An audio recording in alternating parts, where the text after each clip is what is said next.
Nigerians spend billions of dollars annually on medical and educational tourism. According to Daily Trust publication, at least $29.29 billion was spent on foreign medical treatment during the Buhari administration, while the Punch newspaper reports that Nigerians spent $28.65 billion on foreign education and $11.01 billion on medical treatments abroad between 2010 and 2020. Additionally, over $218.87 million was spent on foreign education in 2023 alone, with $58.7 billion spent on personal travel allowances in the same decade. These staggering figures have prompted some policy analysts to support the proposed bill, arguing that it will help redirect resources to strengthen Nigeria's public institutions. Restricting or banning public office holders from patronizing private schools, whether secondary school or universities or private hospitals, is a welcome development, because if you look at our public health institutions and of course public education institutions, you find out that they've been on the decline for decades.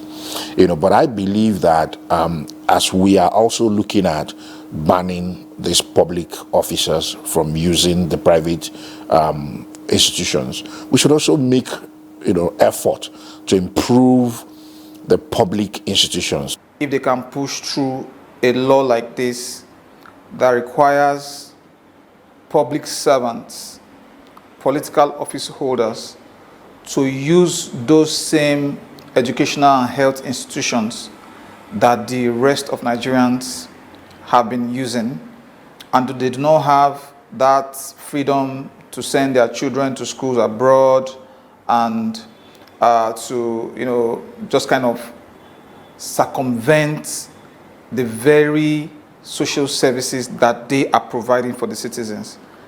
I think that would be a commendable step. For many, passing the bill into law is not the problem, but mechanisms that will be put in place to ensure the law is strictly enforced. But I would be happy to see, the mechanisms they put in place to check and monitor. And it's beyond just saying that, they should not patronize private institutions, and they should not also travel abroad.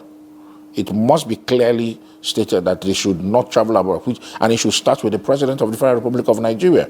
For example, we have the asset declaration process, which, you have the Code of Conduct, a bureau, where assets of public officials are supposed to be declared.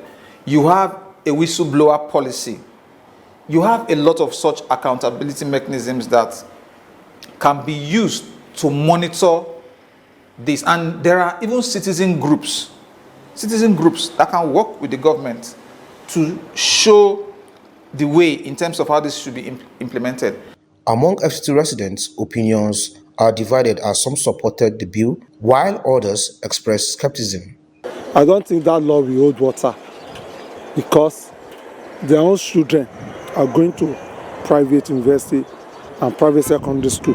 And in the first place, they are not the one that will determine.